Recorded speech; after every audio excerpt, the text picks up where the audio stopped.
ओम श्रीमन्नारायणाय नमः। श्री वेदव्यासाय नमः। पांडुपुत्र अर्जुनाय नमः। बोलिए श्रीमद् भगवद गीता की जय। श्रीमद् भगवद गीता की छठे अध्याय का महात्म। एक राजा ज्ञान श्रुति बड़ा धर्मज्ञ था। एक दिन नगर में हंस उड़ते उड़ते आ पहुंचे। उनमें से एक बैठते ही उतावला हो उड़ गया।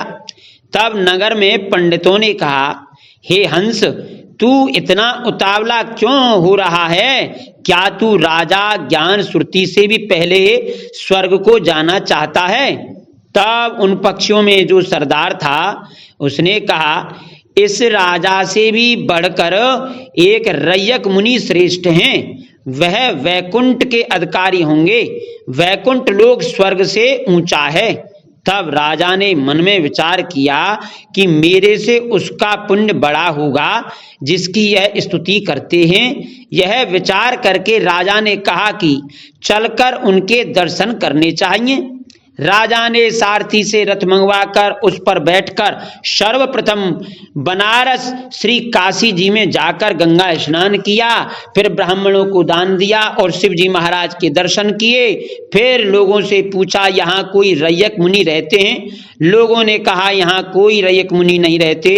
फिर राजा उत्तर दिशा को जाकर बद्री का आश्रम पहुंचा। वहां से आगे राजा का रथ चले नहीं। तब राजा ने कहा, मैंने संपूर्ण पृथ्वी की परिक्रमा की है परंतु किसी स्थान पर रथ अटका नहीं। फिर यहाँ कोई ऐसी पुण्यात्मा है जिसके तेज से मेरा रथ नहीं चलता। तब राजा रथ से उतरकर आगे चला तो देखा कि पर्वत की कंदरा में एक मुनि बैठा है जिसके तेज से बहुत प्रकाश हो रहा है, जैसे सूर्य की किरणें होती हैं उस प्रकार का प्रकाश है। तब राजा ने देखते ही कहा, यही रय्यक मुनि होंगे।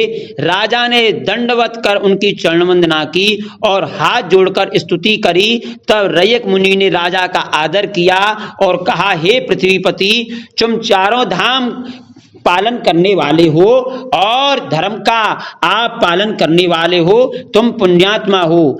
तब राजा ने मुनि से कहा कि आपका ऐसा तेज किसके बल से है? तब मुनि ने कहा, हे राजन, मैं नित्य प्रति गीता जी के छठे अध्याय का पाठ करता हूँ। इस कंदरा में उसी का प्रकाश है। यह सुनकर राजा ने अपने पुत्र को बुलाकर कहा कि अब आप राज्य करो, अब मैं तीर्थों को जाता हूँ। इतना कहकर राजा ने राज्य त्याग दिया और रय्यक मुनि ने गीता जी के छठे अध्याय का पाठ आरंभ कर दिया।